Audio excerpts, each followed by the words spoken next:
Welcome to the next episode of Right Brain Rounds. Today I have Tonya Caylor with me, and she is a family medicine physician, and she's also in private practice, and she is a physician life coach, and she is here to tell us more about her coaching journey and her mission to help residents in residency programs thrive. So welcome, Dr. Caylor. And just tell me a little bit about your background and your training, where you went to medical school, and how you decided that coaching other physicians was definitely your way to serve others in our field of medicine. Yeah, thank you, Dr. Muller, for having me on. It was kind of been a long journey, and I trained both medical school and residency in Alabama. My husband and I were both residents and had 2 young children, so we survived. Definite challenge. Yeah, we had lots and lots of challenges. I learned a lot of things the hard way. Always felt like I had some good tips to pass on. And then about 13 years ago, we moved to Alaska, and I took a faculty position at the residency program here. Absolutely loved it. I have, as many physicians, this kind of perfectionist aim that kind of got me in trouble, because when you're wearing 10 different hats that you wear in academics, trying to do all of them flawlessly, let's just say I put in a lot of hours. I worked from home because I wanted to do A+ work. And predictably, about 8 years into it, I burned out. Mm-hmm. So I actually took some time and worked in the practice that I'm in. I joined a couple of wonderful physicians that have their own practice. And I came in working part-time, and I'm still working part-time there, and I love it. But I went to a conference. It was a women physicians conference. And I heard from the podium this woman say, "You all need to start doing B- work." And I was like, yes, blasphemy, right? You're B-? Huh. So I started thinking about that. And even though I had kind of healed from the burnout itself, I hadn't fully learned a lot of lessons. So I started internalizing that. And then a couple of years later, at that same conference, we were listening to all these fantastic leaders in medicine and all of these people who are invested in others. And I'm looking at my part-time job thinking, I want to do more. Like, I have so much margin now in my life that I missed working with residents. And so I had a friend of a friend who is a coach. And she said, "You should let me coach you." And I was like, "Oh, no, I don't really need a coach," because I thought coaching, at the time I understood coaching was just for people who were miserable with their life. Mm-hmm. So I was like, "Oh, no, I don't really need coaching. I'm actually really good. Thank you." And she was like, "No, really." She's like, "I can help you." And I don't know, for whatever reason, I did the free consultation. And she kind of helped me peel back all the layers just in that one time and be able to see a huge goal in front of me that I had never realized, that met a lot of my needs, the things I was really missing in one, and that was coaching residents. So she allowed me to join her 12-week program with other women physicians and continue one-on-one coaching. And the lessons I learned in that program that I thought I wasn't going to need were life-altering. And then I became even more convinced that every physician needs these tools early in their career. Sure. And when you think about a physician mind frame, a lot of physicians are perfectionists, they're overachievers, and they can't say no. And so a lot of times that makes it a lot easier for people in a profession, a high stress profession, to burn out and to experience a lot of things that otherwise, maybe other professionals would not. And especially with high stakes patients and patient care, and one bad decision can lead to a bad outcome or even a patient death. something that's very traumatic to physicians. And so, taking all of those things into consideration, and looking at burnout in the field and giving people ways to be proactive about it. I mean, I think you and I probably both agree that you don't have to have a problem to be coached. And I love how you bring that up. You didn't think that you needed coaching, and now look at you. Your goal is to coach people and be of service to them in this field. Yeah, for sure. Coaching, and the more I uncovered, I called one of my mentors from my residency days. He, at the time, was my advisee, and currently he's the chair of a really large family medicine conglomeration at a university. And I called him to kind of get his feedback on coaching. And he said, I've used a professional coach for years. I said, you have? Wow. Like, that blew me away. Like, leaders in medicine have known this for years. And it seems like it's just now finally trickling down to the, those of us who are, where the rubber meets the road, physicians. And I'm so glad, because I really do believe there is so much room for improvement in the system. The loss of autonomy, there's so many issues, right? That from a system standpoint, healthcare needs to have some major changes, and that includes residency training as well. Mm-hmm. But those things we know are incredibly slow. And in the meantime, we don't want to burn out all of our physicians. And so coaching is a way to kind of learn some emotional regulation, kind of get a clear mindset. And actually, if you're coming from a really clear mindset, you can actually be a pretty effective change agent within the organization, as opposed to if you're coming in as a very frustrated, angry physician wanting to change things. Coaching can do so much. So yes, it can help you achieve goals.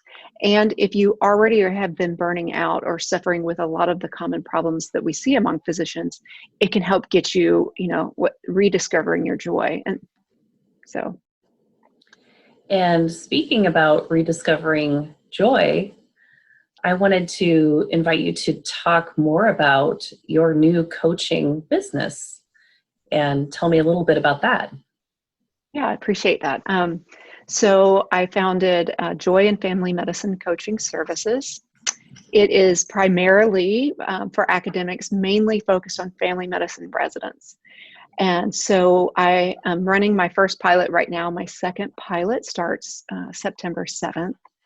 And what you get on the pilot is a 6-week program that entails 6 one-on-one coaching sessions with me, along with 6 curricular topics that are really short, like 10 minutes, and then they can kind of just look and learn and see how they apply as the week goes on.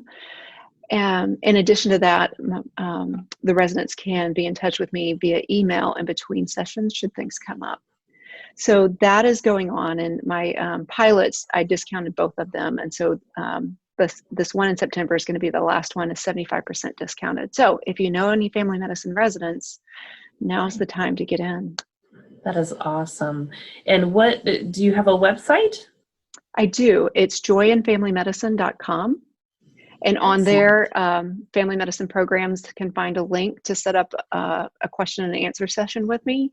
And residents can find a link to do a discovery session to learn more about what coaching is and to see if it'll be a good fit. And I think any type of proactive behavioral instruction on how to deal with the stressors of being a physician, learning on how to do that while you are in training is so valuable, and just erasing any stigma that may be associated with being coached. I mean, I think if you look at the business world, there are business coaches all over the place. There are consultants, people who are there to help and support someone in a, position of leadership. And that is seen as something very important. Like, starting a business, you need to be a business coach, to be successful, or, someone who's a leadership coach or a confidence coach. And, imagine if, in addition to your medical training, that being coached was something that was, mandatory. I think taking that stigma away that, this is only for disruptive physicians, or this is only for people who need performance improvement, or this is only for people that are disruptors, that, getting over that and showing people that you don't have to have a problem to be coached. You just have to have a self-determined goal. Yeah, I think that's huge. Um, just like you said, businesses, there are not many top businesses, Fortune 500 companies, that don't employ a coaching, at least for the C-suite, right? The CEOs and the COOs and CFOs, they get coached for reasons. And there's a reason that companies invest in that. And many medical schools have started adding coaching to their medical training, which is great. Some residencies are beginning to. So kind of residencies are kind of the middle gap that still remains. And that's what I'm hoping to correct. The data from Mayo and Harvard duplicated very similar results when they worked with their internal medicine residents. Basically, physician coaching decreases emotional exhaustion and burnout and increases resiliency and quality of life. And that's without the system changing. And so I can't imagine that we don't want our residents who are in very high stress situations as new learners, why we don't want them to have this available to them. And I think these tools that, people walk away with after being coached or while being coached as well can be extremely helpful in this time that we're in right now with COVID and the pandemic and delaying education. Sometimes there are residents and medical students who aren't getting the typical education that they otherwise would have if we didn't have a pandemic, maybe taking a pause in their training, or, really focusing in on, the prevention of the spread of a, very deadly and asymptomatic disease. I mean, it's like the ultimate education in the public health, problem. Yeah. But learning how to deal with that while you're training and trying to reach a goal that you've already had to have delayed gratification, to expect in this field. What is your word of advice to people who are training right now? I mean, what do they need to look forward to?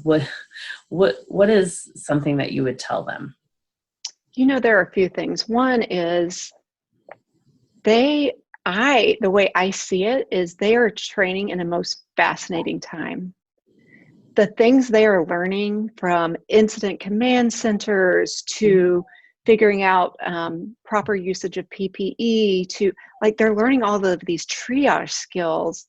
And so they're learning a whole new skill set that a lot of us going through residency never had to learn. And so I think it's actually, first is to step back and think, rather than looking at the things they wish they were doing, to look at all the skills and knowledge they're gaining. Because I think that's huge. It's a phenomenal time to be in training and see how all of this gets set up, what goes well, what doesn't go well. It will stay with them the rest of their careers. The second thing I would say is, trying not to live out of fear, but it's just like you do every day in medicine, universal precautions, right? So you do have to take some extra precautions, but you can't live out of fear, because that's never gonna be as effective in your life, right?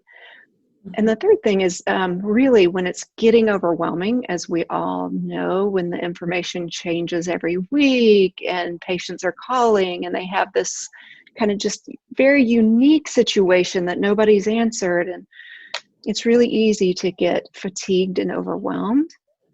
And just taking a pause and a breath and stepping back and thinking, okay, somebody has to make this decision.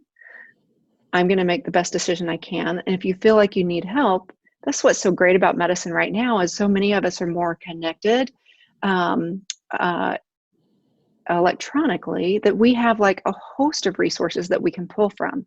So use the resources that you have in your institution, networking, pause, breathe. Sometimes you're going to be called to make a decision that it's novel because this is a novel virus, right? And you just do the Exactly. best you can, and time will tell, and it's okay. We're learning as we go on this one. And I think other big thing is I would, two big things. One is limit the news intake and limit social media feeds, because it takes on a life of its own in your mind if that's what you're only feeding on. So limiting that so you can kind of keep your sanity is really important. And also the thing that I do, and I do this when I've been having patients in the office who are feeling quite overwhelmed, is I just share what I'm doing with them. And I say, you know what I'm doing? I'm limiting my media. And the other thing is I step back and think, this is what I can control. And all of this I can't. And so there's no reason to worry about all the things I can't control, because that's just going to cause unnecessary suffering. So I'm going to focus on my little sphere, my little world, and do the best I can. And that's actually, it helps me to repeat it every day to remind myself, and patients have found that. And that's a great thing for residents to learn now. Yes.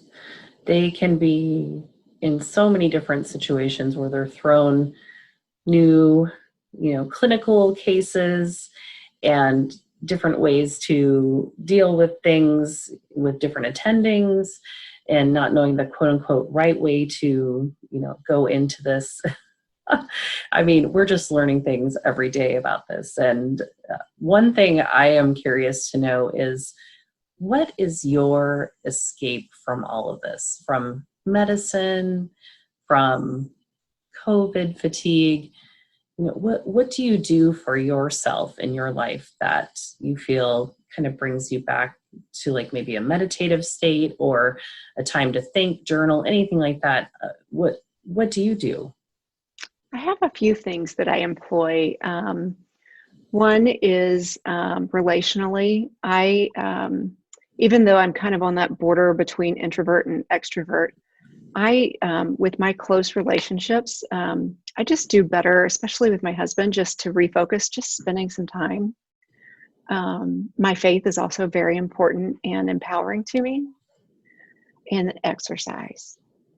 So exercise has been something I just make as a part of my routine.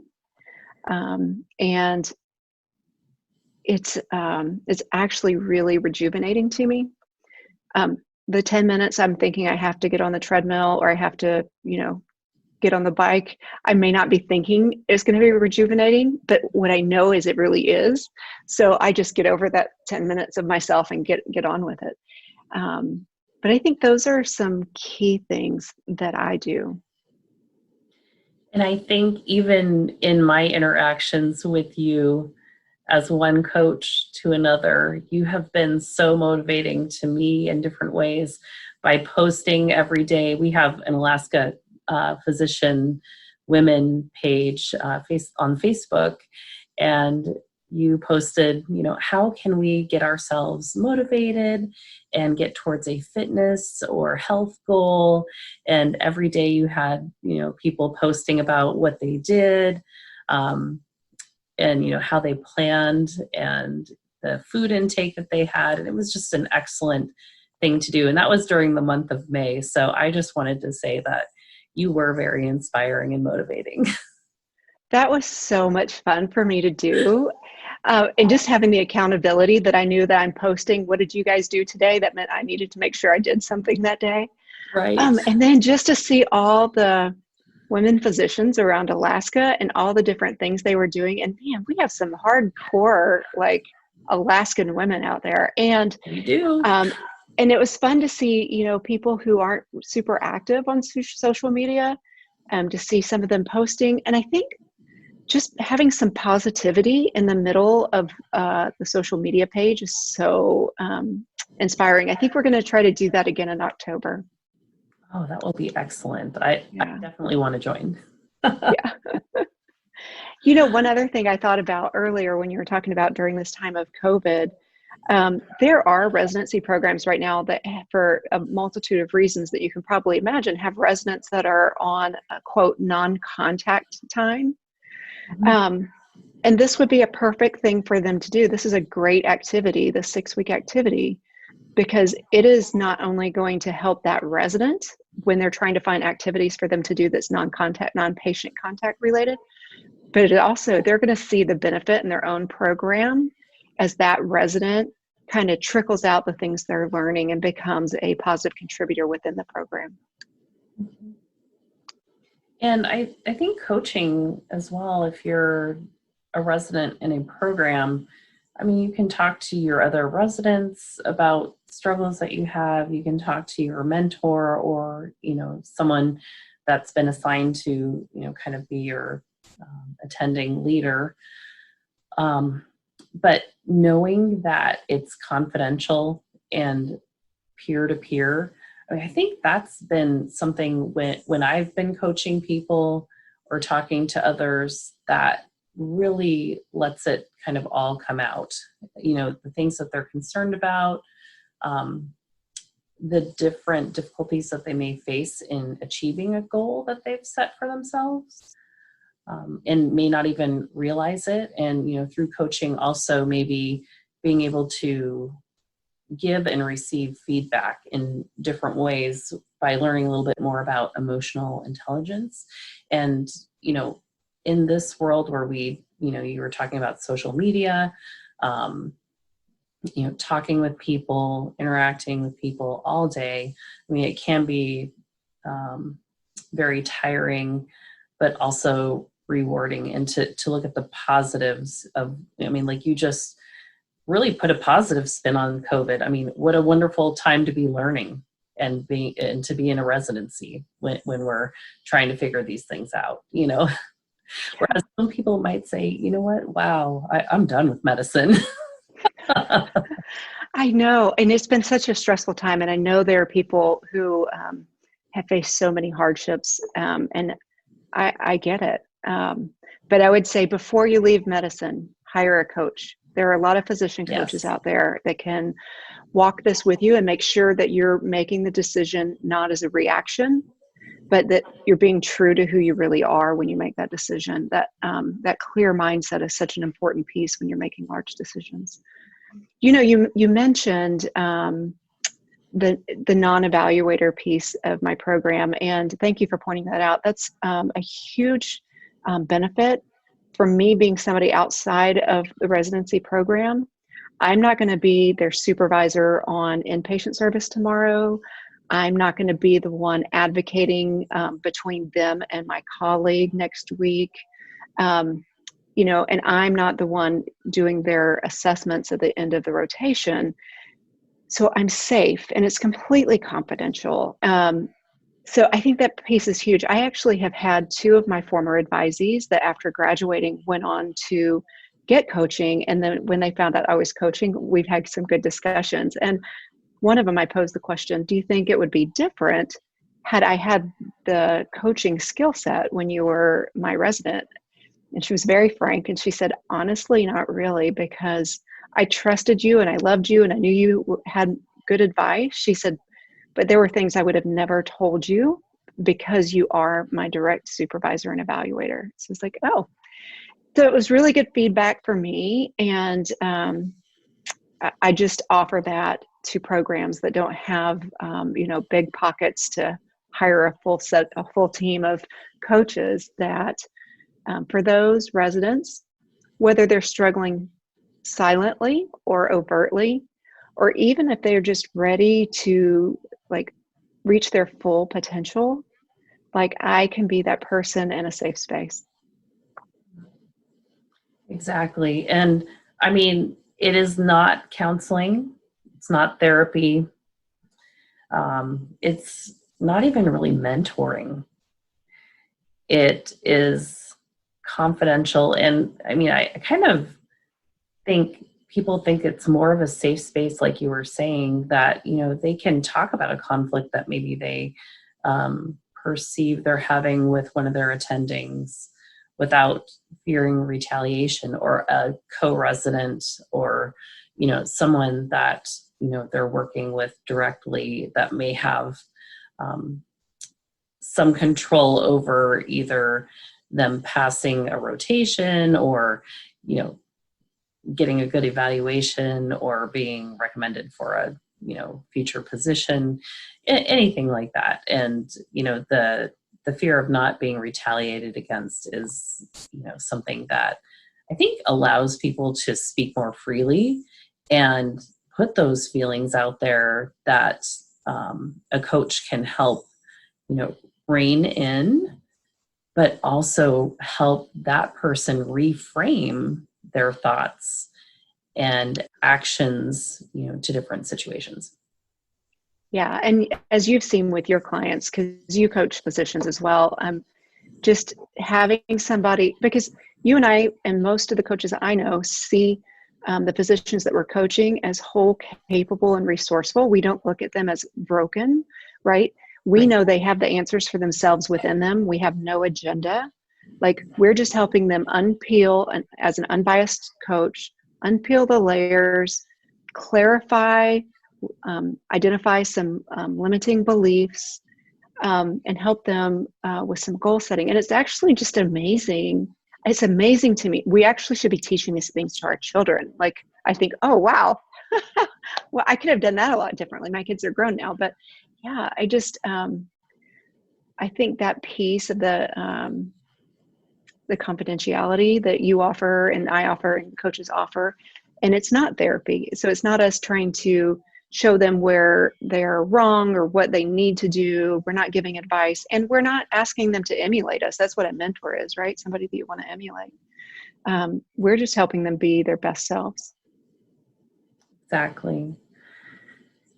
And I wanted you to just state one more time your website and the programs that are coming up, and that people can contact you. And we'll have all of this information in our show notes as well, that if you want to get in contact with Dr. Tonya Caylor for coaching, especially if you're a resident, I mean, get in now while she has some discounted prices. And you can get some help, especially in this time of, you know, uncertainty with the whole pandemic. Yeah, so the website is joyandfamilymedicine.com. There's a link both for programs where they can have a question and answer session with me, and for residents to do a discovery session to find out more about coaching, to get to meet me, see if they think it would be a good fit. Yeah, so thank you so much, Dr. Muller, for having me on. Of course, of course. And if there was one thing that you could tell future doctors, what advice would you give to them?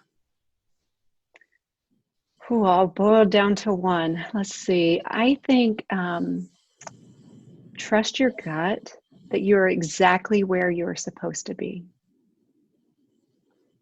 Yeah.